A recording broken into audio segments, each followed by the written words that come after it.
This is the Chapter 1 overview by the instructor.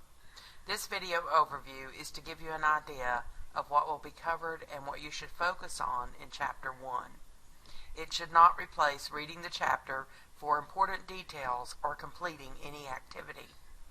Chapter 1 focuses on building a personal financial plan. It is important to understand how social and economic influences affect your plan. Where do you want to be in 1 year, 5 years, 10 years? You have to get a handle in time value of money and how to calculate. In this chapter, time value of money is referred to as TVM. It is where you figure out how much you need to save to reach your goals, how much house you can afford, and how much monthly payment you can afford.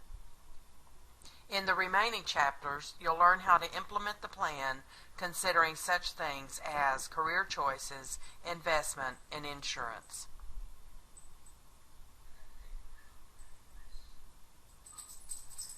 The financial planning process is a cycle, a never-ending cycle.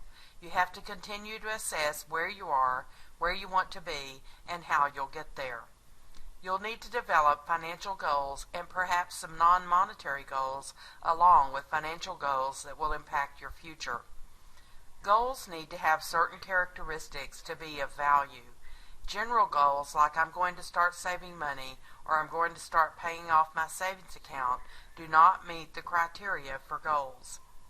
Using the acronym SMART, S for specific, M for measurable, A for action-oriented, R for realistic, and T for time-based, helps to remember what the criteria for good goals will be. I'm going to save $50 a month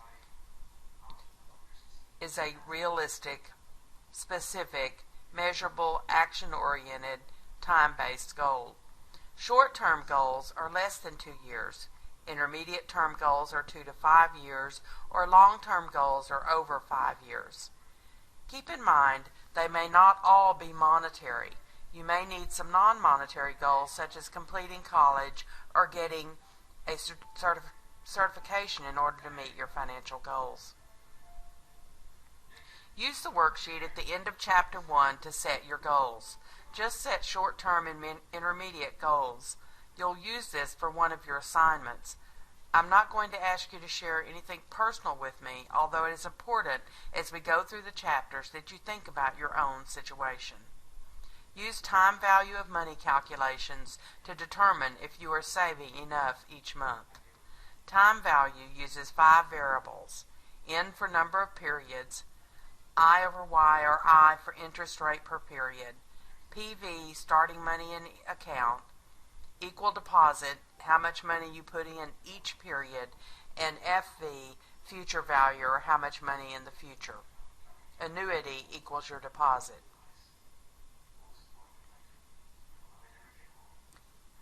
Use a spreadsheet to calculate time value.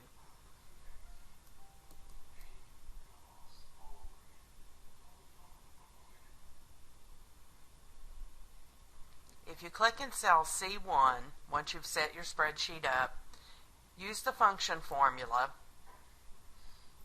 and you can use for future value. If you don't have it in your list, you can search for it up here. The rate, and click on it so it's more accurate, is 2%. The note NPR is the total number of payment periods in the investment, in this case 5. They're planning to put $1,800 in for 5 years. The payment, they're going to deposit $1,800. The PV is 0. You don't even have to put that in there and it'll calculate it. And click OK. So in other words, you have made, the future value in your account is $9,367.27. If you calculated 1,800 times the 5 years, you've actually put in 9,000, so you've earned $367.27.